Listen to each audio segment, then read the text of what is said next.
The shrill tone of my alarm startled me from sleep, urging me to fumble for its source. Gradually, the unfamiliar room came into focus. The sparsely furnished bedroom, the closet overflowing with another woman's garments, my wife's clothes, despite the supposed promise of a new beginning.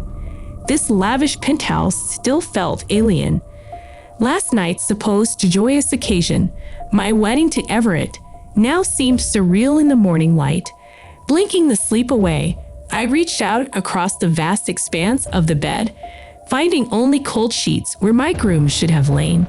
The clock's unforgiving hands revealed it was already 9:00 a.m. Where was Everett? Groggily, I shuffled to the kitchen, drawn by the enticing scent of fresh coffee. There, I encountered a rugged stranger standing casually by the elegant espresso machine, a stark contrast to the opulence surrounding us. His worn jeans and rumpled shirt clashed with the luxury of the setting. "Hey, you must be the new wife," he greeted me with a dimpled grin. "There's enough espresso for both of us." I stood frozen, struck by the awkwardness of the moment. Before I could respond, the sound of approaching footsteps heralded the arrival of Everett's mother, Marcela, her demeanor as severe as her tailored suit. Her gaze swept over me dismissively before settling on the stranger with a scowl. I told you never to show your face here again. Get out before I call security," Marcela snarled. The stranger's grin faded as he retorted, "I still live here too, mother. You can't just wish me away." In that moment, realization dawned. This was Leo, Everett's estranged twin brother, conveniently omitted from our wedding plans. Marcela's venomous glare betrayed her disdain. She'd wasted no time in disdaining Leo, condemning him for his perceived transgressions. Leo's defiance was palpable as he slammed his mug down, coffee spilling over the pristine countertops. With a final glance in my direction, he departed, leaving behind a tense silence as the door echoed shut. The truth hit me. The fairy tale facade had shattered, revealing the dysfunction beneath. The in-laws I barely knew had become adversaries, and Everett was nowhere to be found. Leo's ominous warning lingered, foreshadowing the tumult to come. Over the ensuing weeks, I endeavored to assimilate into the family, clinging to the illusion of marital bliss despite Marcela's constant scrutiny and Everett's emotional distance. I maintained a facade of composure, yet each day brought new challenges. Marcela's relentless criticisms, Everett's absence, and the suffocating expectations placed upon me. The breaking point arrived on a quiet Saturday morning as I prepared Everett's favorite pancakes, only to realize that my sacrifices had become servitude and my dreams of happiness were fading fast. Marcela was already bustling around the kitchen when I entered. "Oh, don't bother yourself, dear," she said with faint concern. "I didn't want you exerting yourself. Why don't you relax?" My fists clenched around the whisk I was holding. "This is my household too. Please allow me," I retorted. Marcela's eyes flashed dangerously, but she begrudgingly stepped aside as I mixed the batter. "And gaining a few pounds already. You should be more careful. Men can be so vain," she remarked. I gasped, nearly dropping the bowl. Before I could respond, she breezed out with one last jab. "Don't tarry yourself before Everett wakes. We wouldn't want him to lose interest." The insinuation felt like a slap in the face as I mindlessly spooned batter onto the griddle, tears blurring my vision. I had endured their abuse for weeks without complaint, but the Everett I loved would never stand for this. Why hadn't he intervened or confronted his mother about her horrible behavior? Speak of the devil. Everett emerged, freshly showered, ignoring me as he scrolled through his phone. "Everything okay, Everett?" I asked, wiping furiously at my eyes, voicing the thought consuming me. "Don't you even care that she talks to me that way?" My voice broke despite my resolve. Everett blinked in surprise. "Who? Your mother?" I cried. "She insults me every chance she gets, and you don't even notice." Sighing, He set his phone aside. I'm sure you're exaggerating. She only wants what's best. What's best for you? Her precious son. I cut him off angrily. Meanwhile, she's turning me into a slave around here. Everett's expression darkened. Avalon, that's extremely unfair. She welcomed you into our home when you had nobody. You owe her respect. He shook his head in disgust. I can't talk to you when you're hysterical like this. Everett, wait, my voice cracked, but the bedroom door had already slammed shut behind him. Hot, furious tears streamed down my cheeks. In a few short weeks, my husband had become an indifferent stranger, under his mother's spell. Maybe Leo had warned me for a reason. If only I had listened. Suddenly suspicious, I rifled through Everett's desk drawers while he was out. Buried amongst credit card bills, I found photos of Everett with a glamorous blonde, nuzzling at a seaside resort, their flashy rings conspicuous on their intertwined hands. The pancake batter solidified in the bowl, forgotten. Leo was right. I needed to escape this madness. Perhaps it was time I finally listened. I raced out of the suffocating penthouse, photos clutched in one trembling hand, the evidence of Everett's betrayal feeling like a knife twisting in my gut. I bleated back furious tears as I aimlessly wandered the city streets. How could I have been so stupid, so naive? Everett had spun a silken web of lies, snaring me as his picture-perfect bride, and I had smiled obliviously through it all. Well, not anymore. Avalon the pushover was gone. From her ashes would rise a warrior, someone Marcela and Everett would rue crossing. Lost in vengeful thoughts, I collided with a burly figure, his strong hands gripping my shoulders, steadying me. I froze, recognizing the familiar face.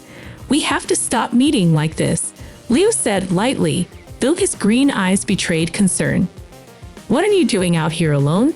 On impulse, I thrust the incriminating photos at Leo. He studied them intently, brow furrowed. Congratulations are in order, he finally said. How does it feel to become another of my brother's disposable playthings? His words stabbed painfully at the fresh wound, threatening to undo my resolve. Forcing strength into my voice, I replied, Everett will regret the day he used me so callously, and Marcela will wish she never laid a hand on me. Leo let out an impressed whistle. Well, kitten shows her claws. I wouldn't want to be on your bad side. His amusement faded quickly, his expression turning solemn. In all seriousness, Avalon, you need to get away while you still can, Leo advised. I bristled at his doubts. After stealing myself for revenge, you think I can't handle them? Leo's gaze was intense. I've seen their games firsthand, how they use people up like disposable assets to further their own selfish interests, he explained. Pain creased the corners of his eyes. When I confronted Mother about her shady dealings, she convinced my own twin to turn against me. My anger wavered at the ache in his voice. This wasn't just a cautionary tale. It was Leo's lived trauma at the hands of my new in-laws. Noticing my sympathy, he added gently, I know how intoxicating their web of lies can be, how easy it is to get drawn in and trapped. Don't waste any more time on them, Avalon. Just get out before you lose yourself too. His compassion pierced through my brewing storm of fury and bitterness. But no, I had already lost too much. My reputation, my self-worth, my identity. I needed to take it back, no matter the cost. Lifting my chin, new resolve flooding my veins, I replied, I appreciate your concern, Leo, but I won't be scared off so easily. Your family hurt me deeply, and now they'll face the consequences. With unexpected fierceness, I pulled Leo into a brief, hard hug, then strode off without looking back, more determined than ever to make Everett and Marcela pay. Returning to the penthouse, bursting with self-righteous fury, I found only an empty apartment, echoing with ghosts of my dashed dreams. Fine, if those cowards wanted to hide from confronting me, I would take advantage of their absence. I rifled through Marcela's home office, gathering financial statements and copying files off her computer onto a flash drive. My future mother-in-law's shady real estate schemes would be the lethal ammunition. Just as I finished, footsteps sounded outside. Hastily, I crammed the flash drive into my pocket just as Everett entered, his mother conspicuously absent. My husband swept his judging gaze over the chaotic scene. "What are you doing in Mother's office?" I forced nonchalance into my voice. "Oh, just familiarizing myself, since we share everything now, don't we, Everett?" His lips thinned. "Is this about those ludicrous accusations earlier? You ransacking private property isn't exactly helping your mental state." I bristled as he went on. "Mother thinks, and I'm starting to agree, that the stress of this transition has been too much for you emotionally. Perhaps we rushed into this marriage." His words landed like physical blows. After all I had endured from him and his toxic mother, now if he was suggesting I was the problem. Blinded by outrage, I grabbed the heavy paperweight off Marcela's desk and hurled it viciously against the wall. It hit with a resounding crash, leaving a sizable dent. "How dare you?" My voice shook with fury and anguish. "You bring me into your family under false pretenses. You stand by while your mother ridicules and abuses me." I stabbed an accusing finger at Everett. "You betray our marriage vows through ongoing affairs. Then you accuse me of being mentally unwell." He tore the blonde woman's photo from my pocket and brandished it, making Everett visibly pale. Straightening my shoulders, I announced, "This destructive dynamic ends today. You and your toxic mother don't own or control me any longer." I shoved past Everett, pausing at the doorway to deliver my parting blow. "Consider this my line in the sand. I won't be caught off guard again when you inevitably cross it." I let my words sink in before walking away, with my head held high. The time had come to launch my counterattack on Everett and Marcela for daring to use and abuse me. My marching orders were clear: destroy the source. I hastily packed my essentials, anxious to quit this toxic residence for good. As I rifled through my things, uncovered items I had treasured during my brief marriage, photo booth strips of Everett and me giggling together, the engraved Tiffany bracelet he gifted to my lovely wife. Bell rose in my throat. I swept the sentimental debris off the dresser violently, taking grim satisfaction from the noisy clatter. Let the maids deal with this false evidence, tainting Everett's perfectly curated image. My raging thoughts were interrupted by a gentle clearing of the throat. I whirled around defensively before recognizing the sympathetic face of Sophia, one of the longtime housekeepers. "Sorry to disturb you, Mrs. Avalon," Sophia said softly. "I just wanted to say, if you need any help, I'm here." I studied the older woman uncertainly. Why would a staff member risk defying her tyrannical employers to assist me? But Sophia's kind eyes held no deception. I decided to take a chance. "Did you know?" I asked bluntly, "about Everett's affairs and his mother's abuse?" Sophia nodded, shamefaced. "Mrs. Marcela ensured our discretion, but please know, I never condone their behavior." She hesitated before adding quietly, "Several former wives confided in me before receiving their severance packages." I absorbed this with dawning horror and clarity. My initial blind rage had narrowed my focus, but Sophia grounded me in the stark reality of this pattern of mistreatment. I was hardly the first to suffer this cruel cycle, merely the latest victim. If I didn't act decisively, I can't let them keep doing this.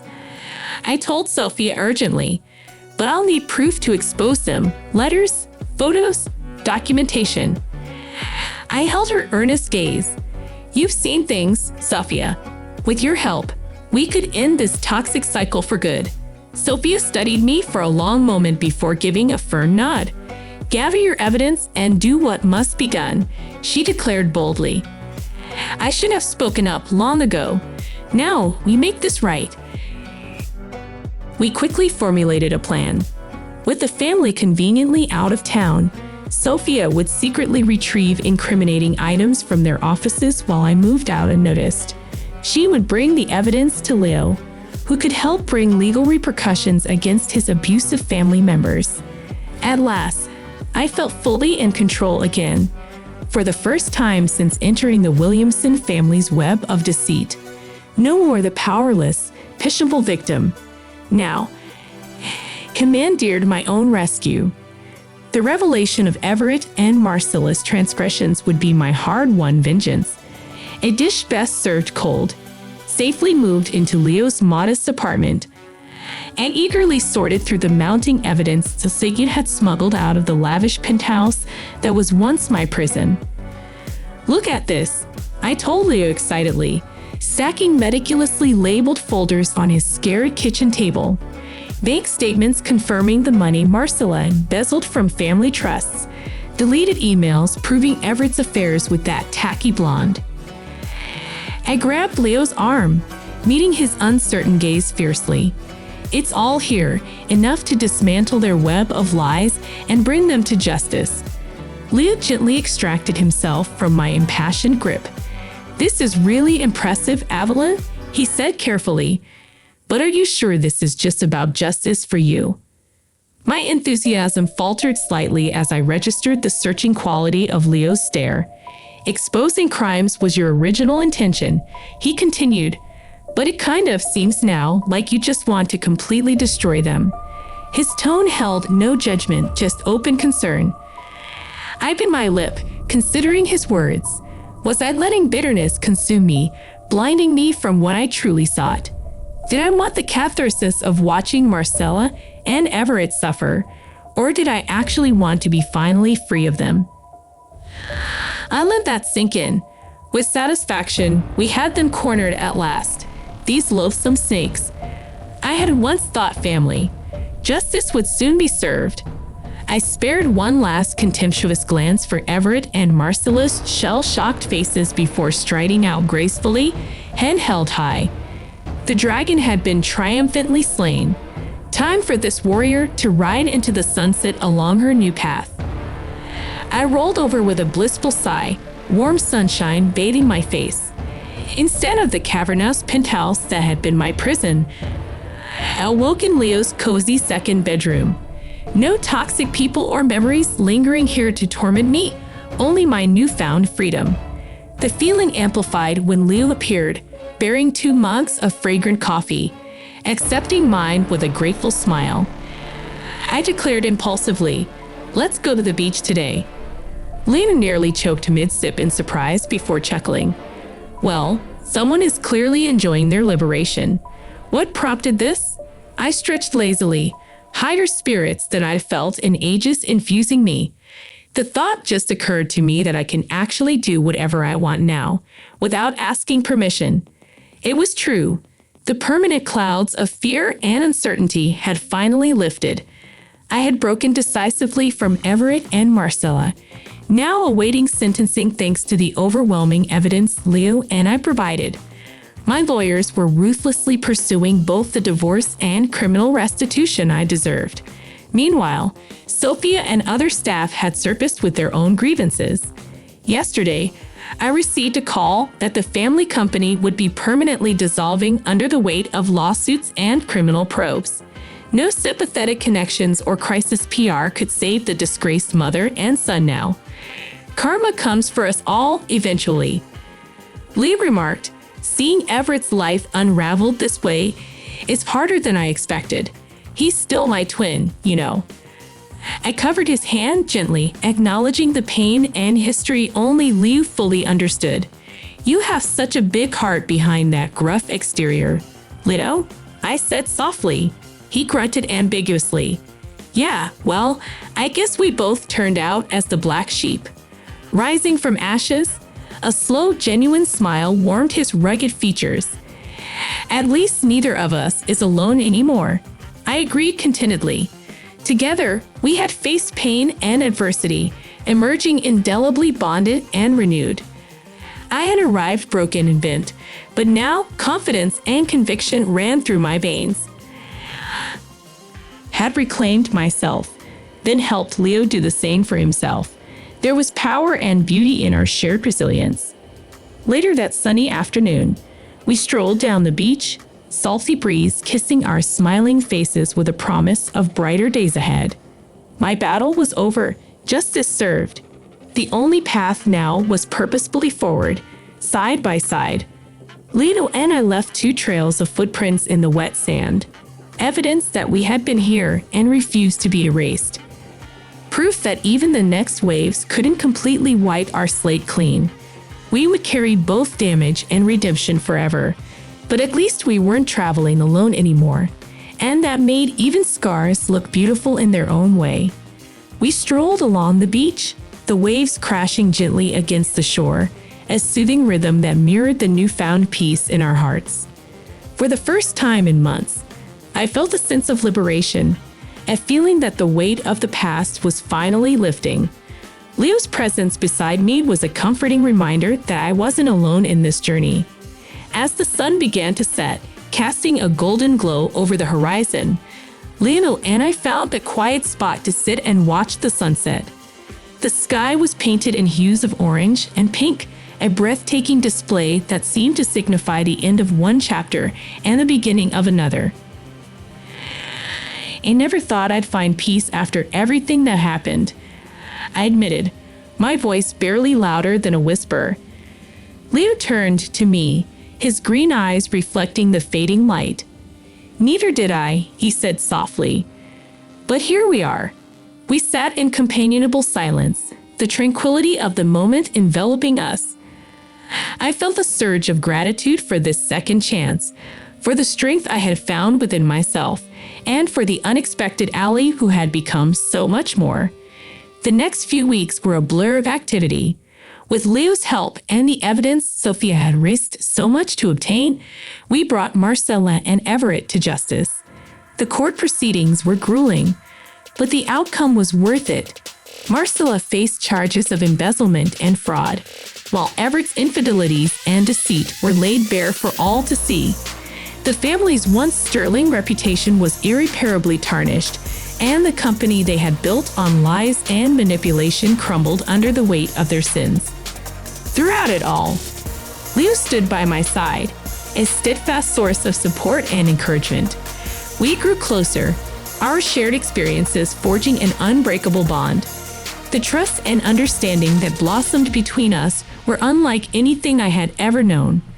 One evening, as we sat on the balcony of Leo's modest apartment, I felt a sense of closure. The nightmare was over, and a new chapter was about to begin.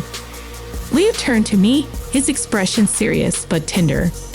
"Avalon," he began, "I know we've both been through a lot, and I know it might be too soon, but I have to say this. I care about you, deeply, and I want us to explore what we have, without the shadows of the past hanging over us." I looked into his eyes, seeing the sincerity and hope there. "Leo," I said, my voice trembling with emotion, "I care about you too, more than I ever thought possible. Let's take this journey together, one step at a time."